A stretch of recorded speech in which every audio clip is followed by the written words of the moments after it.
Welcome to Thrive, a series that explores how founders, leaders, and changemakers innovate, grow, and navigate in an age of constant disruption. Thank you. Thanks for joining us, Samir. Pleasure. Just a little background on Samir for those who haven't read. He is the CEO of Kahuna, which is a consumer marketing automation pioneer in the Valley here that has been invested in by Sequoia, Tenaya, Softtech, you name it, a number of really great firms.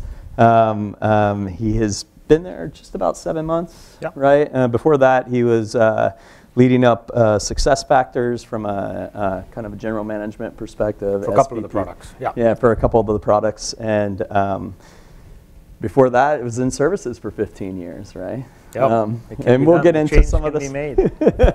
We'll get into some of this a little bit later, but I thought I would kind of start off with a conversation we were just having, which I always find interesting when speaking to CEOs of what really kind of moves them. Yeah. And the thing that he said to me, which touches my heart a little bit, was his enjoyment of waking up early in the morning and going for a walk with your son. Right? Yeah. and how to kind of balance your life a little bit and make sure you're there. So, yeah. What wakes you up in the mornings? Yeah. I mean, I think it's the answer changes, right? At a most fundamental level, I was an athlete all my life, and this notion of achieving has just kind of been there, regardless of what you're doing, and I think it subconsciously remains with you. And so you're always looking at how do I raise the bar? How do I raise the bar? And then life happens around it, and you got to raise the bar while you look after life and all the other things that matter to you. And I have 2 great kids and an amazing wife, and and you start to figure out how to just. Some days you're doing it to strive because you want to set a higher bar, and the other days you're doing it for them, and the other days you're doing it because you don't want to, and but you're doing, right? The whole sort of the story around 50% of success is just showing up is true. You need to show up in the arena, and go for it, right? Mm-hmm. And then there's another layer of things, right? Where I've been blogging for about 10 years now, and I'm pretty open about how I think about whether it's employee performance, organizational performance, and I'm a student of that in many ways, right? How do you build high performing cultures? How do you build companies that can withstand ups and downs are going to happen? How do you get employees to really sort of follow a North Star? How do you have the conviction to change the North Star? Yeah. Which has to happen as well. And it's those kinds of things that I never really look at this as this is a job and that's a job. This is a thing that I would love to do forever and ever, and keep doing it because there's always a new paradigm to take, and you learn your way through it, right? So I don't really, I just wake up to do more of that, and I did that, and it manifested itself as a GM and as a guy who ran his own business for 9 years, and now as a CEO of a product company, and fine, who knows what the next one is, but I keep getting to do what I love under some fancy title, right? Yeah, it sounds like you have this brilliant mindset that has been established over years. What, if you look at that trajectory of your career, like what are some milestones along the way that have really helped form that mindset? Yeah.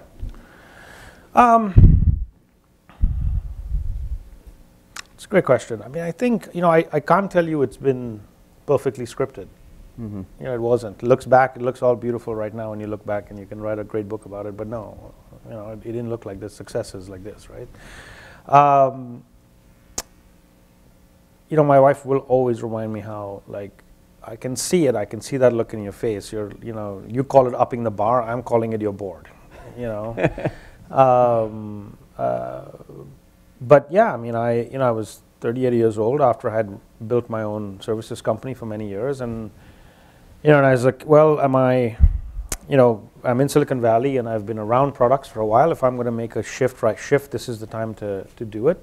And it was a gigantic reinvention. I just think you have to be open to that kind of massive reinvention of yourself that I think keeps you moving on an ongoing basis. You cannot be scared of that. right? I don't know what the next one's going to be. But for me, that was a huge one. I was working for a services company in Silicon Valley right around the time of the dot-com bust.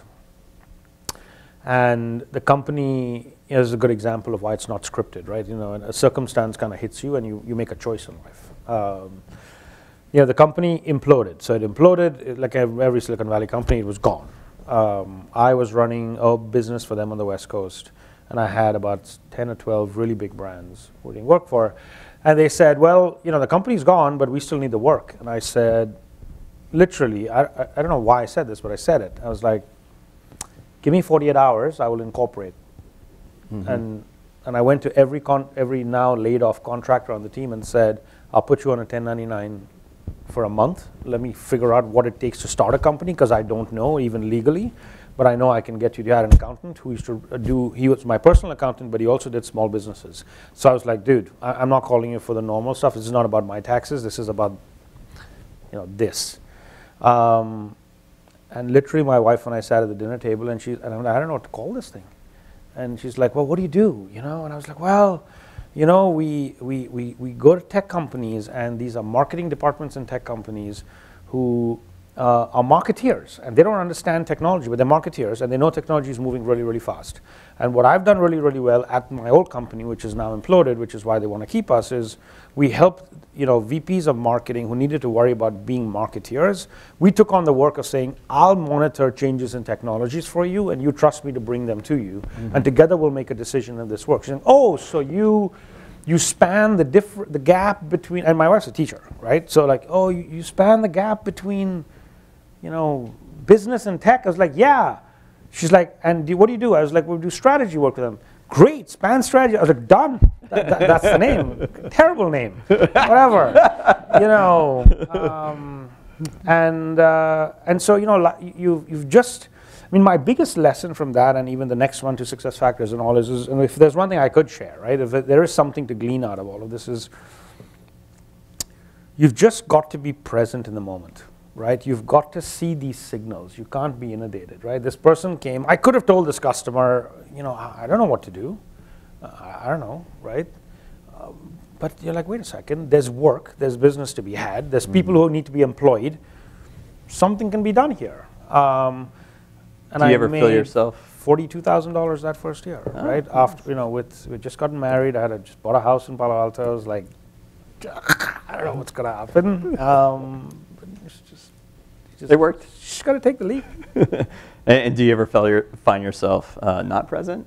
And what do you do to kind of come back? Right? Plenty of times. My kids remind me all the time. Okay. I mean, the worst sign you ever want, which I would not recommend you ever get to in your life, is when your kid takes the phone from your hand and puts it down. That's not a good sign. I mean, I think that was one of the. It's a good question to ask, because it's the one of the promises I made to myself when I left my last role and took this role on. I was terrible. I was terrible at being able to kind of do two things at one time. I would talk to my kids and my phone's in my hand, or I'm in the office and I'm trying to solve some camp problem and whatever. And you just feel terrible. You're just like, I didn't do a good job of this, and I didn't do a good job of that, and nobody's happy, and So I promised myself that I'd do a better job of channeling. I don't think I'm fantastic at it. But, I try to, what works for me is I used to work from home a lot before my children were born, but they haven't seen me work from home. And they don't understand this whole I'm working from home. For them, it's like, you're home, you're fair game. And so I'll stay in the office an hour later. I'm like, when I'm done, and then when I walk in, I'm like, let's go. And I have 1 hour with them before they go to bed, because I don't get home till 7:30, 7:45. And then the way we started, right? My son and I he's up early at 6 a.m. The two of us will just head out, go for a walk. He'll banter away about stuff, and he thinks he's getting my time. To be really honest, it is my calm in the day. That is my calm. He doesn't realize it, but he's doing more for me than I'm doing for him. It's just like, and you start your day well. So I just think you've got to be really cognizant of where your head is. I wake up in the morning and I make a decision. If I don't go to the gym today, I'm not going to get through this day the way I want to, and I will drop everything and go to the gym. I wake up in the morning and say, I'm not going to the office till 10:30 today. I need to be in my own zone, you know, before I get in there, because if I get in there, I'm going to get subsumed in stuff, and I need to stay up here. Like I was telling you outside, I'll walk to the office, and I'm about to enter the office. I'm like, I'm not walking in the office. I'm going to take a walk around the block. I'm going to clear my head. And you just have to be cognizant of your state of your mind. And I think that I wish I knew this 25 years ago. I mean, this is not about just because you're CEO, right? And again, it's a work in progress. But I'm happy that I'm thinking so hard about it. I'll say that. I won't say I've wrestled it completely to the ground. Well, let's talk about Kahuna a little bit and what they do and just the state of the industry. Sure. So Kahuna is it's a marketing automation technology for consumers. All big buzzwords. I'll throw the others out. We have AI and machine learning and all the cool things that you kind of have to say you have. Big data. Yeah, buzzword bingo done. But but again, it's an awesome company, and it's really cool, and it does stuff nobody else does. So that's the plug. I'm wearing the badge.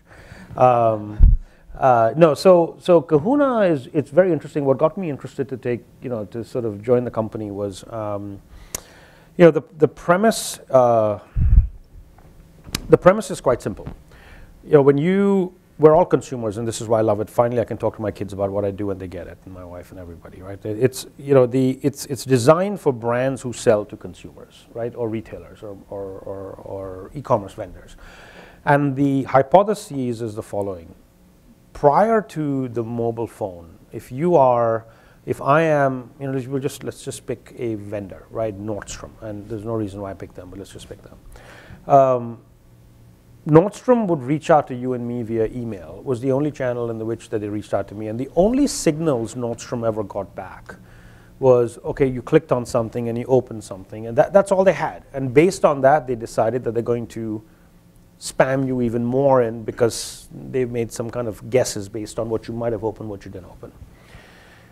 We like to think about mobile as a device where I do stuff, but actually the power of mobile is the signals that mobile can send back to a brand to cater to you better, right?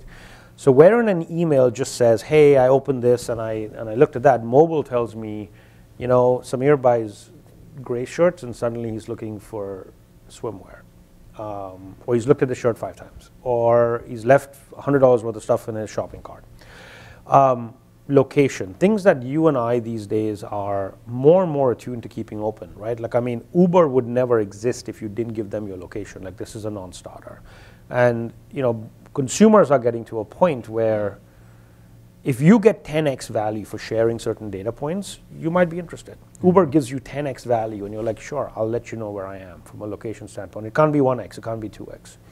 And so Kahuna can gather signals about your behavior based on what you might do in a mobile app of a vendor, on the web, on their website, not anywhere on the web, right? Just when you're on their site, SMS, chatbots, all that, and within 5 seconds it can update your profile, and that's when we then apply machine learning to say, your interests are such, your preferences around which devices you're engaging on a Thursday versus Sunday, all the things that you actively share, nothing that you don't share, allows us to engage with you, right place, right device, right time, right message.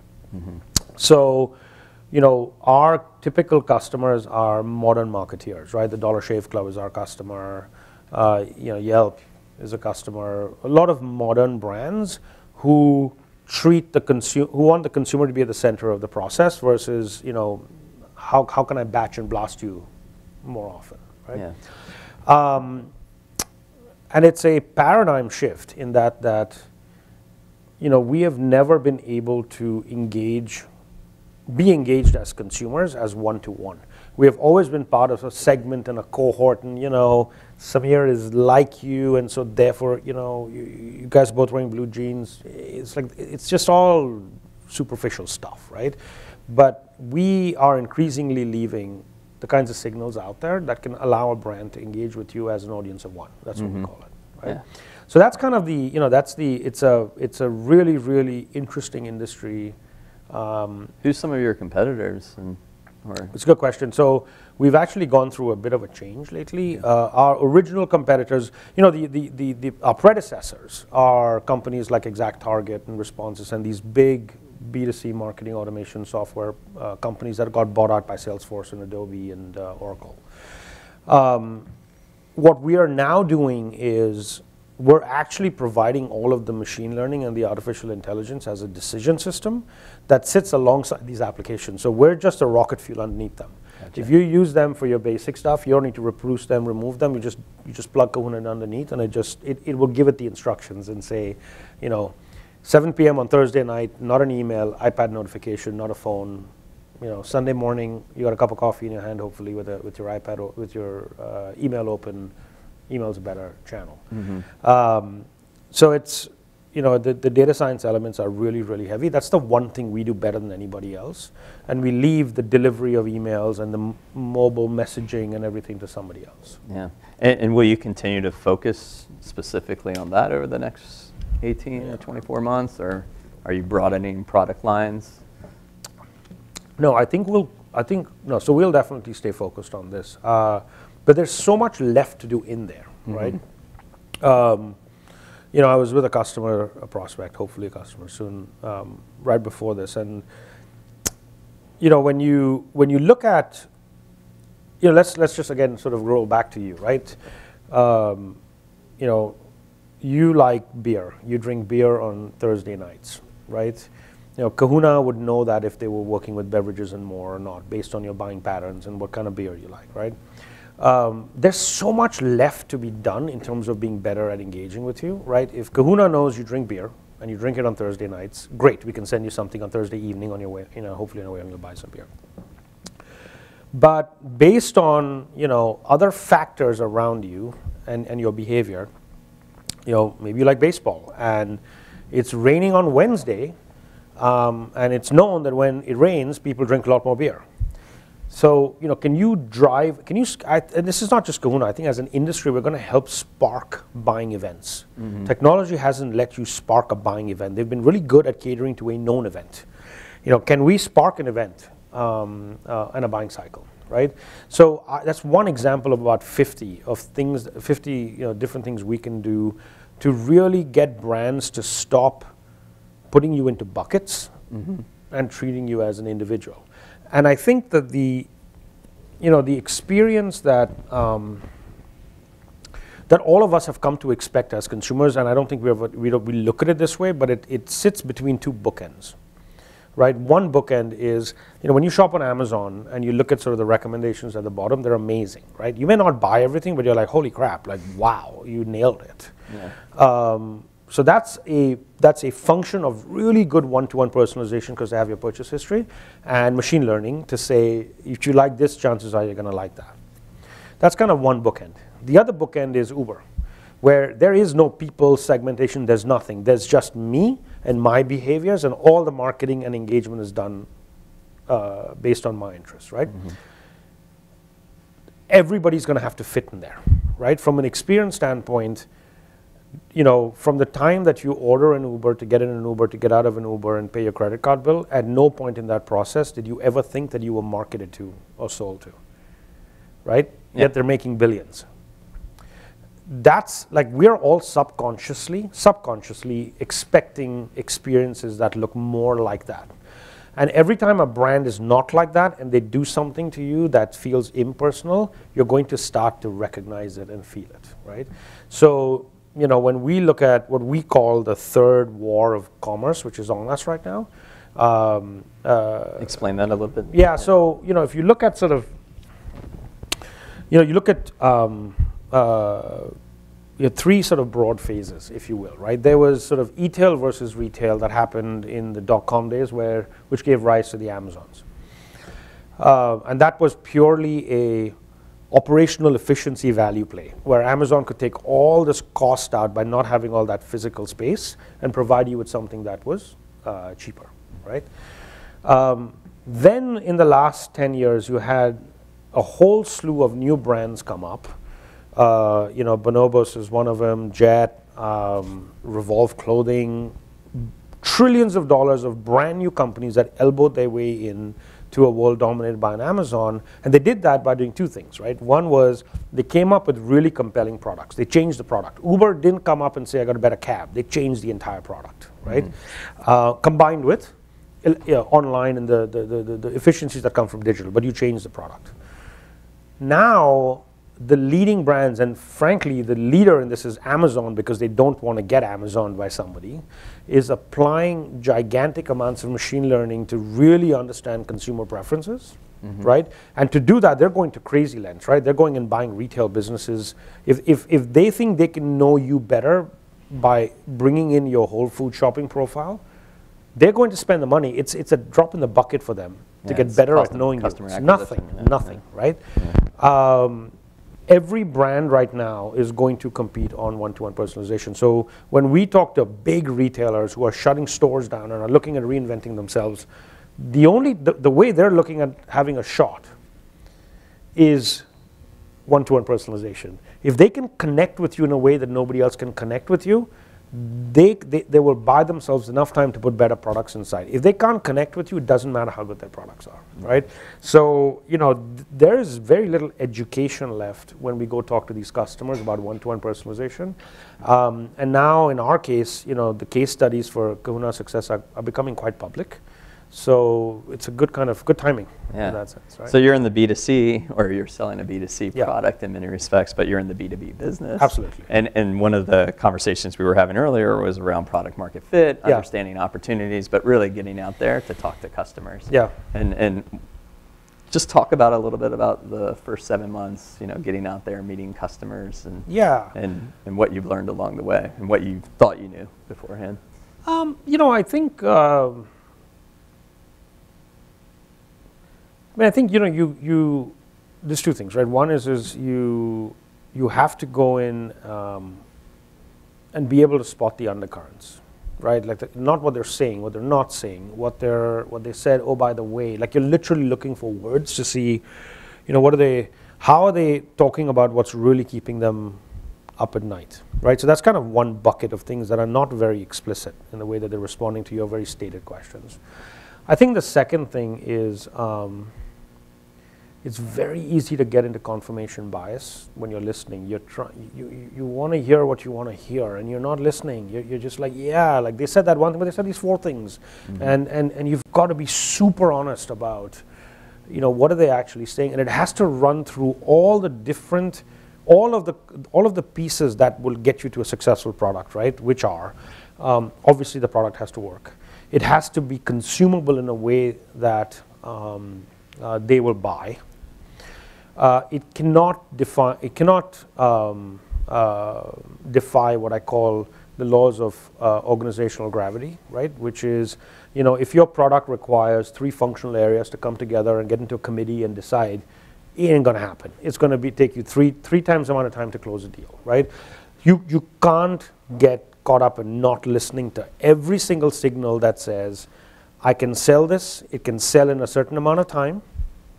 I can afford that amount of time given the kind of sales team I have, and we can close enough business to sort of make our numbers, right? So you've as a person looking at product fit, it's not just about will my features get used. You have to understand all these dynamics, and I think most people get into they're in love with what they built, and I just pushed it to production yesterday, and come on, like how she said she liked it. Yeah, but dude, she also said that she won't replace what she has to buy it. She just said she likes it. She didn't say she's buying it. You've got to take the right people to those meetings so someone can call your bluff. And it's hard. It's hard. I want them to. I'm not listening sometimes. Like, you're not listening. I was like, yeah, I'm not listening.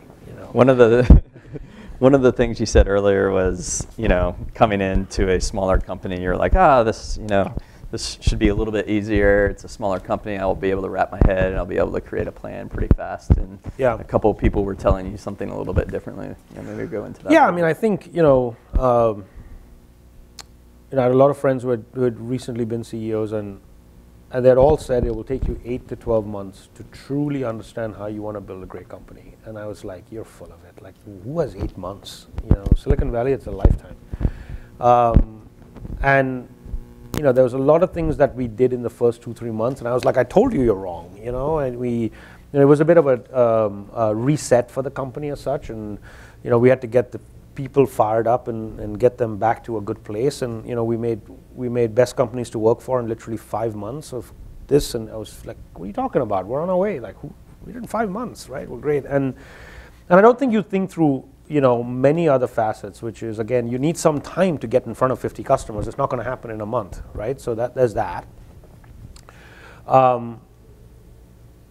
You truly, the second thing is understanding, again, the product and what you've built. Third is, who's got confirmation bias that I don't have because I'm new. I didn't build all the code, and who do I need what I need to parse out, right? And then the fourth one, which is, I would love to tell you I knew this, but I learned the hard way completely, is what I've called, for lack of a better word, emotional equilibrium amongst your leadership team. It's a big falutin word which means nothing, but I'll explain to you what I mean, because I have no better way to say it, but I think it is super important, which is when you're putting leadership teams together, you have to have a really good sense of they're all smart, obviously, that's a given, and their experience, their resumes are awesome, and you had dinner with them and they just sound like the right person, and you feel you can have a beer with them and all that. But if you cannot get all of them within the same sort of emotional space or latitude, you're going to have a lot of trouble. If some people are the type who, if they're all complete hard asses with like knives and daggers in each other's backs, then they're all like that. And I don't want to name companies, but there are some very successful companies here that as companies do really well, and they're all like that, and you know what you're getting into. And if they're all very by committee and need to hold hands and make a decision, then they all need to be like that. Or if there's some, you can't have this mismatch in terms of how they relate to other people. And that is one of the biggest lessons that I don't think people look for enough. You don't really think through, can these people get in a room, or is one person going to keep rubbing the other person the bad, in the wrong way, just because they made a flippant comment and they didn't even think hard about it, but the other person's very sensitive and they're listening. And pick one. Just pick one. Doesn't matter. Just pick one, but pick one. Yeah. I can tell you of examples of companies that were at all those levels, but they had a similar vein, and they did great, right? I mean, I know what company I want to build. I just need to stay in that band. So these are the kinds of things that take a while, and I think we've made a ton of changes to our organizational makeup and even leadership makeup. But I would be lying if I told you I knew all this going in. Well, you're coming into your own right now. Yeah. What does a typical day look like for you now? Is there a typical day? I'm up. Yeah, I'll try. I'm up by 5, out of habit, not because some CEO job needs to. I've never slept past 5. I'm a morning guy. I was a competitive squash player all my life, and so when you're young and the only time to do homework is before school, my parents would wake me up at 6 in the morning or 5 in the morning. I would hate it because I was playing squash every evening. And then as you mature, you're like, well, that's the only time my brain actually works now, because it's when my brain works best. So you won't get anything out of me after like 10:30, 11 at night. And I make that call in the morning. Like some days it's like, I just need to clear my head. And I'll go to the club. I think it's also very important to think about doing things when it comes to gym and sports and exercise, for me, that clears my head. So the worst thing in the world for me is treadmill. I'm in the office as far as I'm concerned. My mind's all over the place. I'm thinking about work, and it sucks. Like I walk off that thing feeling just like I didn't take a break. Conversely, I go play half an hour of squash, my lungs are in my hand, right? Like I can't even think straight. But when you're done and you take a shower, you're like, wow, my brain is just freed up. So I'm a big proponent of like, if you can find a way, whatever your exercise routine regimen is, if you can find a way to do something that clears your head out, play soccer, play a game, play something, do something, it works really well for me. I feel like I just left everything. I gave my brain a chance to reprioritize before I start the day, right? But I'm, again, cognizant on days where I can do that, or days where, like today, like I'm in the city till night, you know, I had to use the morning to work because I knew, you know, my day was going to get cut short. And then there was days when my son wakes up and I'm like, all right, that's the perfect excuse to procrastinate on everything, and we just leave for half an hour. You know, I'm in the office at least an hour before my routine starts, just so that I can control my day.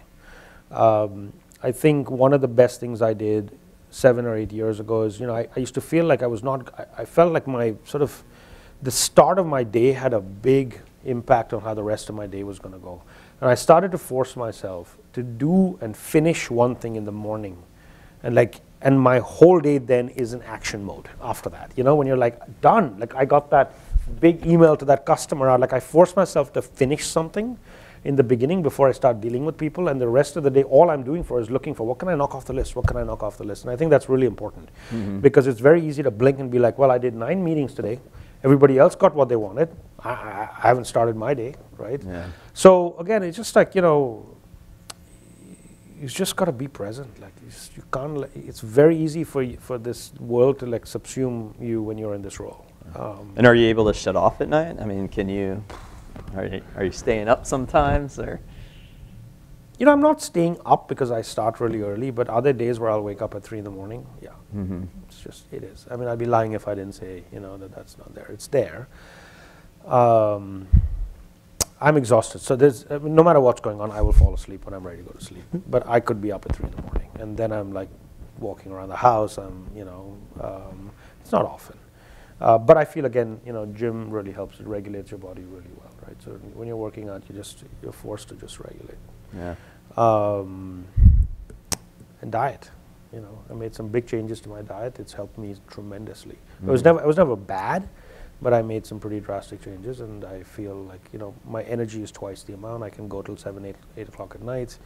I had a lot of inflammation because I was a competitive squash player. You know, when you hit 40, the warranty expires. For those of you who are not 40. So some of this content will be used in classes and stuff along those lines. All good. You know, I wish they had this kind of content. Oh yeah, but you know, you've had a pretty incredible career over 20 years. Are there a few things you would have done differently? I mean, it's a big question, I know, but yeah.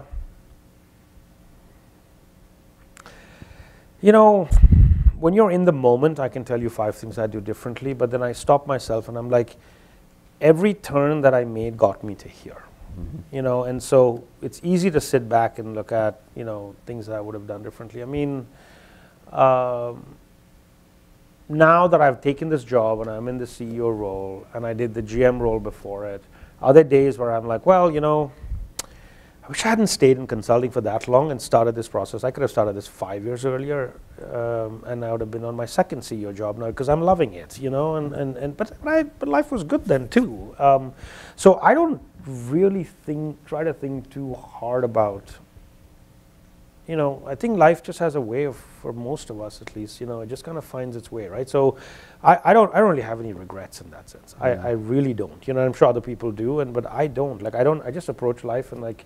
When I think of something that's not right, I'm like, yeah, but I would have never been here had I not gone through that struggle or this, or something would have pushed me out. So, one of the things I've appreciated about speaking with you for the last few hours is you kept on saying, yeah, I just got lucky, man. I just got lucky, right? You know, you found yourself being an apprentice to a really great co-founder of a company. And I mean, I was lucky from the day I was born. I mean, you know, just like, I don't forget that, you know, there were all people made sacrifices to get you to where you are, and you got to make the best of it. But I do believe that, like, you know, there's you can't get full of yourself. Yeah, you can't wake up and just be like, no, it wasn't all you. Like, you rose on someone's shoulders. Like,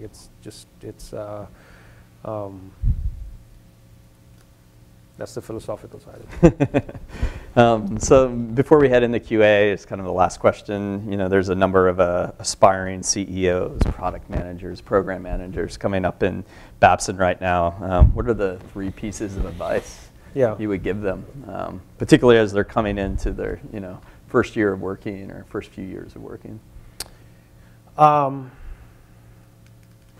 I mean, there's different ways to slice that, right? I'm gonna look at it more from, we're here in Silicon Valley, and how does it kind of matter if you're here? I'm gonna go there, right? Because it would be different if you were looking for a finance job in Wall Street or what have you. You know, I think, you know, there's waves in which Silicon Valley has been created, right? If you go back 30, 40 years ago, it was engineers who created sort of the, you know, the big technologies on the basis of which we build stuff, right? Then you went and created all the software, which is on-premise, all that, right? Then you had back, I want to say 15 years ago, a wave of sales and marketing people who were driving the next wave of companies, right? Mark Benioff at Salesforce, Lars Dalgaard at SuccessFactors, you know, brilliant people who could convince people to say, hey, you know, putting your software in the cloud is not risky, and I'm going to give you the same features. And it took selling. I mean, it took selling, right? There was so much FUD around that stuff. Then you went into a wave of, you know, reinvention. And I think we're still in there. So for people who are thinking about this right now, we are going through so much disruption right now that being really good at product, if you're an engineer, right? Like that's okay, right?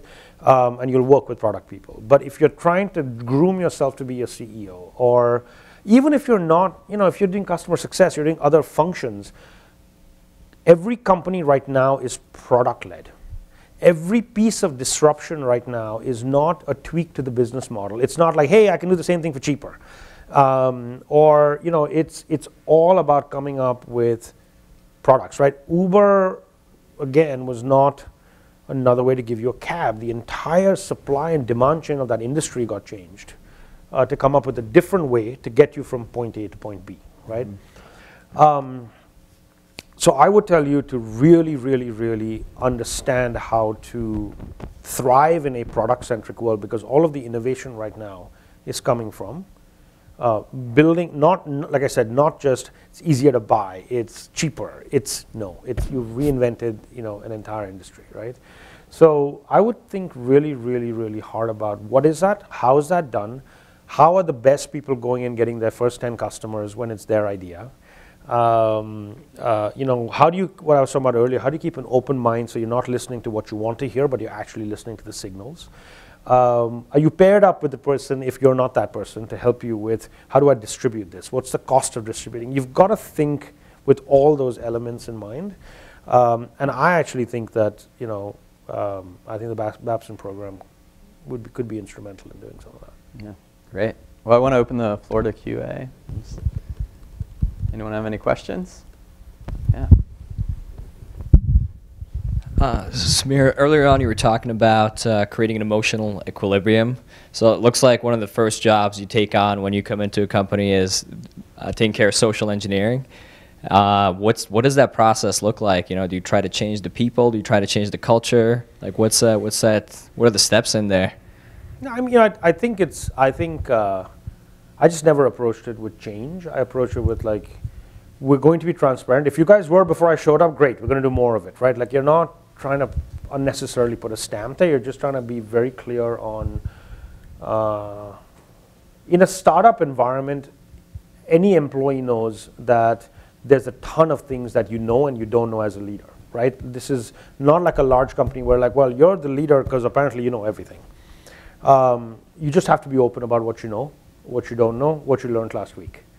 And I think that's really important to start to set the culture, because that only works all over the organization. People feel a lot more comfortable sharing what they're not sure about, or an experiment they tried that didn't go well, because you're doing it. And I'm saying, hey, we tried this, that didn't make sense, we're going to try something else. Or we learned something we thought is different from the hypotheses we had before.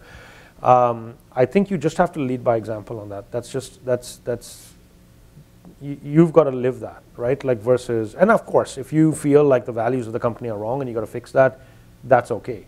But I can tell you, I mean, you know, if you go look at Glassdoor, I mean, like any company, we've got the bad ones and we've got good ones. But if you look at sort of how companies started to interpret the change in leadership 8 months ago, you'll see that You know, there was transparency, there was conviction around a certain market, and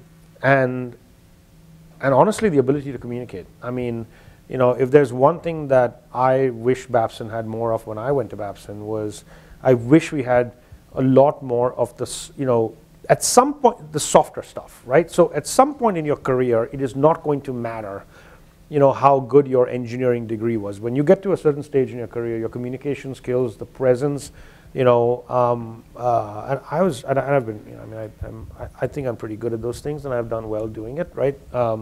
But you know, when 3 people walk in the room together, and I had a colleague of mine, she worked on my team at SAP, and she would always say this to me. She's like, and we got really close, and she would literally be like, "Why is it that every time we walk into a conference room, like say some vendors here, someone from the outside, they don't know anyone, and instantly they know that you're the manager? How is that?"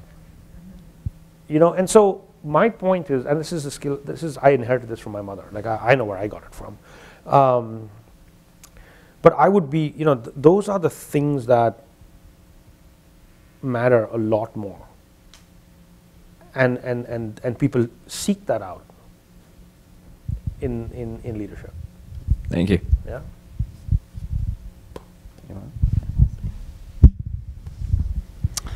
Okay, hi. So my name is Celine. As I told you before, I'm an MBA student here at Babson, and I just wanted to say I appreciate a lot of the stuff you said earlier about confirmation bias and that whole, you know, developing products, because I'm experiencing exactly that in the startup I work for, so Nice. it's totally true. Okay.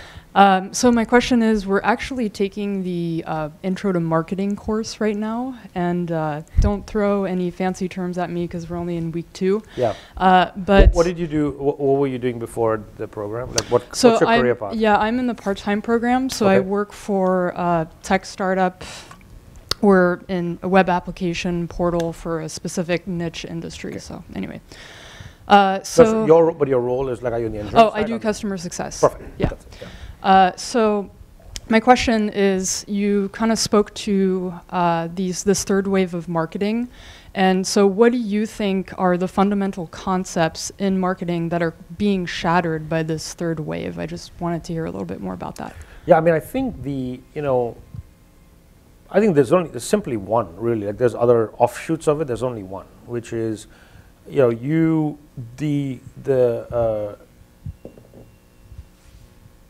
this notion of, you know, every one of us as consumers wanting to be treated as an individual has existed forever, right? Like who wants to be part of a group? If you can, you know, I'm me, right? We're all different.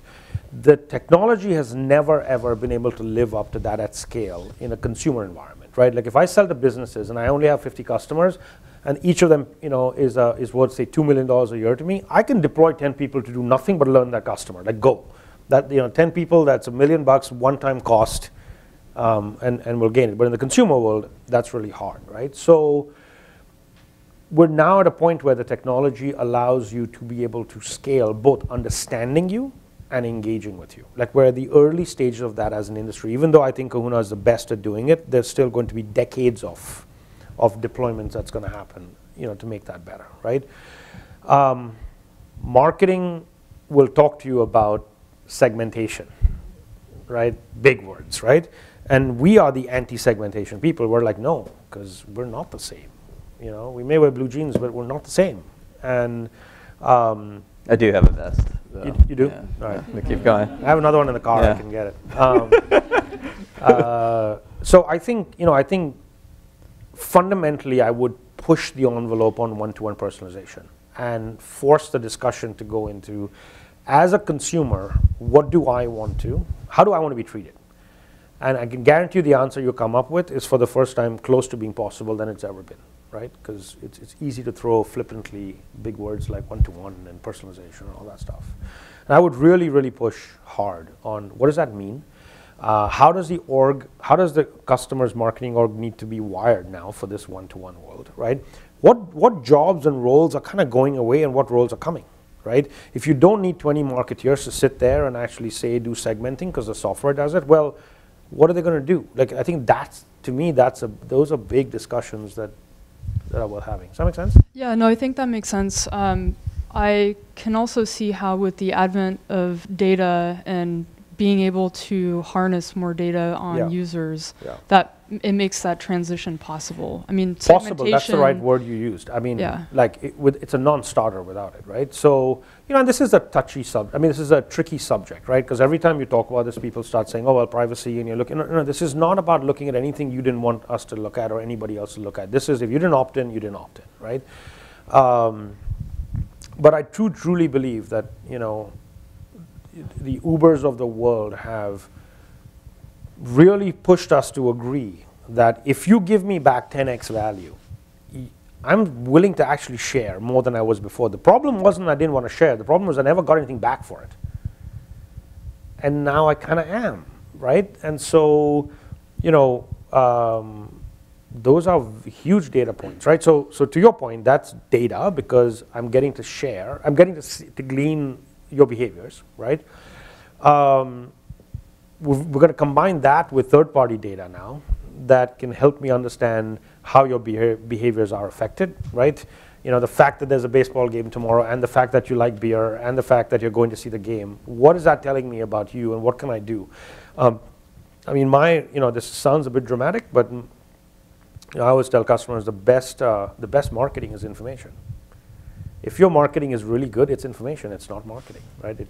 We're at that point. Like I said, like I mean, the Uber example, do you ever think you've been marketed to? No, it's genius. Have the Amnesty Internationals of the world, the Greenpeaces, the kind of nonprofit kind of change makers reached out in terms of thinking about, like, obviously if you're buying from Tom's, you're buying from Bonobos, like these more kind of impact-driven for-profit entities, that's the same sort of mindset as many they're going for from a fundraising perspective, right? Yeah. Like, has that ever come across, or? You know, no. I mean, I think there's still some gestation left in the industry, right? You know, when we sit down and we talk to our customers about what we do, I mean, 10 out of 10 of them are like, that's the future. But there has not been any meaningful innovation in this space, in my opinion, for 25 years. So if you've been in your career doing email marketing, you know, for 20, 25 years, like if you graduated when I graduated and you took an email marketing job and you're still doing it, to make you unlearn that and buy Kahuna can be difficult. So which is why we're on lead with like, well, you don't use that software, use this software. You just start to, you know, you start to talk about a slew of competitors and say, here's why these competitors are moving forward. And now that we're talking about, you know, sort of powering these email systems, it's an easier discussion. But there's still behavior change. There's still behavior change out there that's required. Yeah. Anyone else? So I'm actually really interested in marketing technology and marketing automation. My first job, I was actually in marketing automation, and I feel like a big focus on it is the data part that you talk about, where you're kind of just taking in every little thing where you can to build these profiles, and how you kind of just can plug in with ExactTarget or any other marketing automation system. But I feel like a big part of this industry that's changing a lot is that, okay, for a second you're partnering with ExactTarget, and the next thing you know, they're your competitor. So how do you foresee that coming or defend against that, I guess, from your partners becoming your eventual competitors? Yeah. You know, I generally don't worry too much about that, right? And that may be me, only because, you know, there's a reason why startups pop up in Silicon Valley. You know, there's a pace at which a large company can move. There are limitations that they have because of architectures that are 10, 15 years old. And to be very fair to them, like, it's not like they can't do what we do, right? It's just that they've got other fish to fry.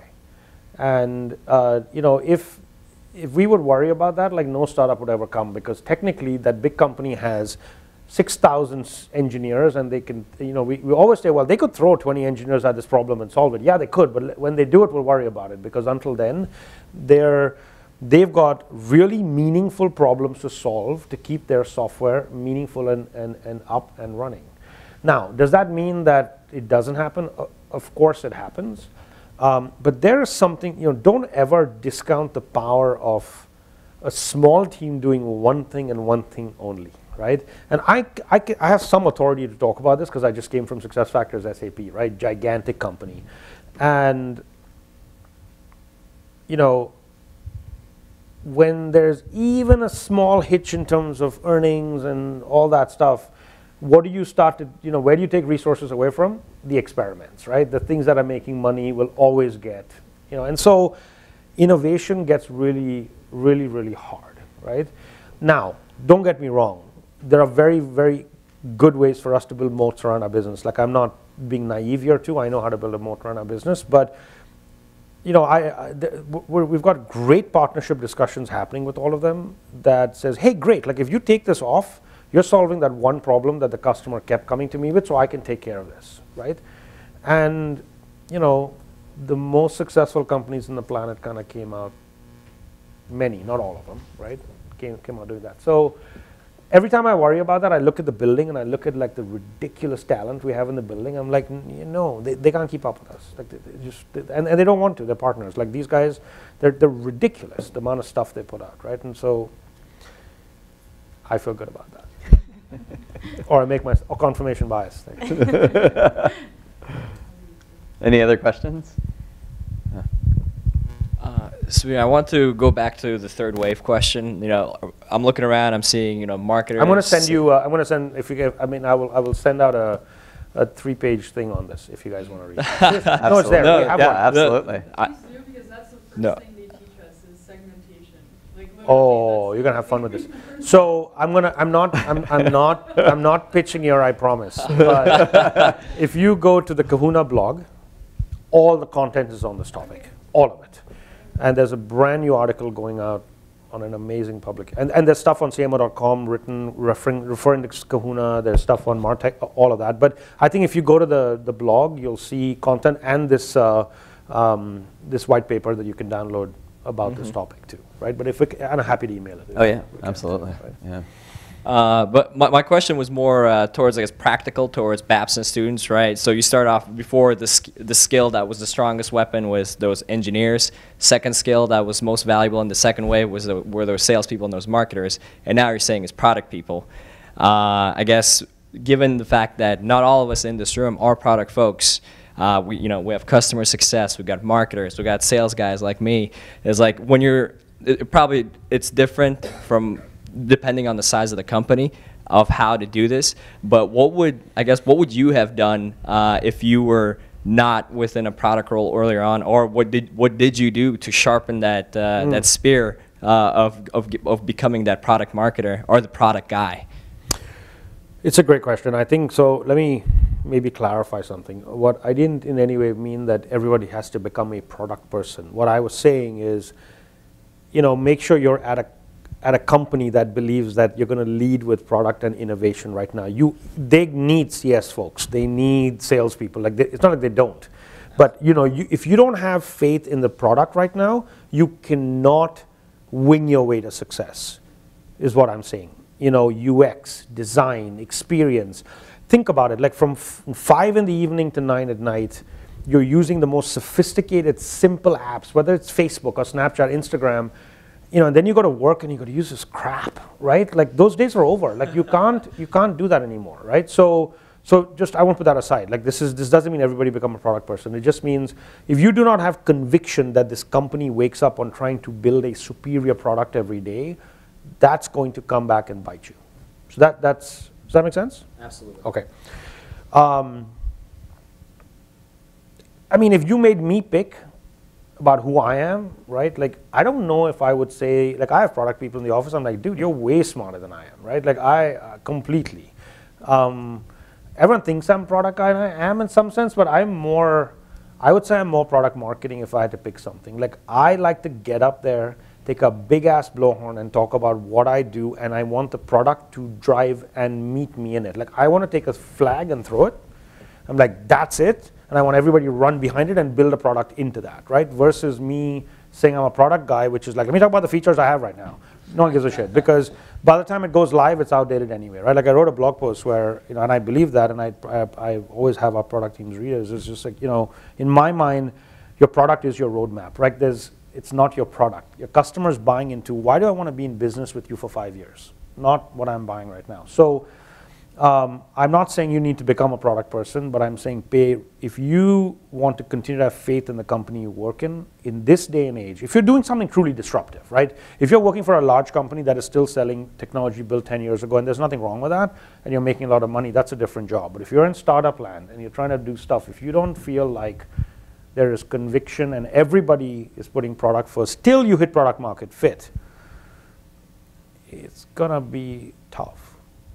You did have an inflection point where you did leave the services industry intentionally to learn product, though, right? Yeah, I mean, I just was around products, and I was like, what if, right? And that's where I got lucky, right? I went, I got a great role, and and I was lucky to work for the co-founder of SuccessFactors, and for both the co-founders over the time that I was there. And in that culture, it's not just about the people, where I could not have asked for a better apprenticeship on, and we grew that to 35 million subscribers in 4 years. Like, we crushed it.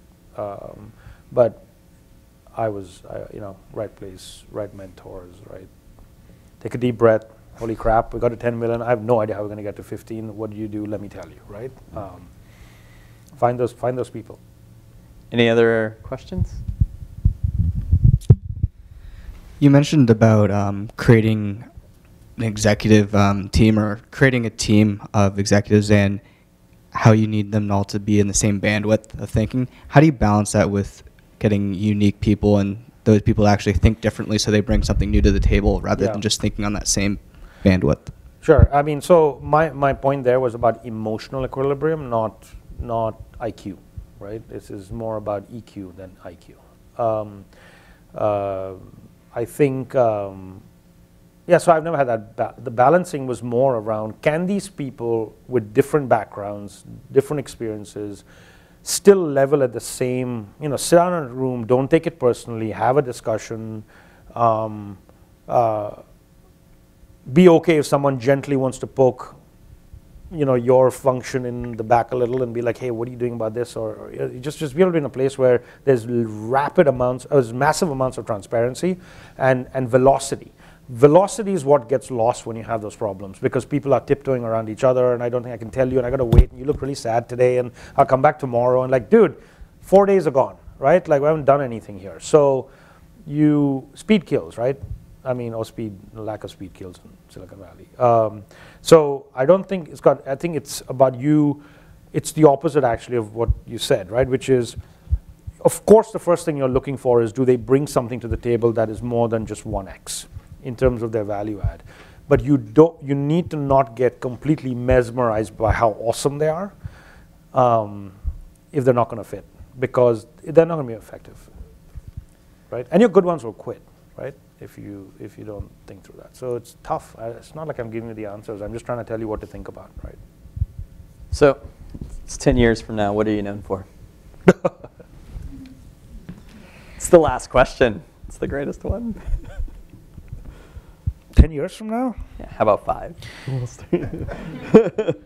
I'm gonna humble brag for a second. So my son is 3rd in the U.S. in squash, like he just aged up.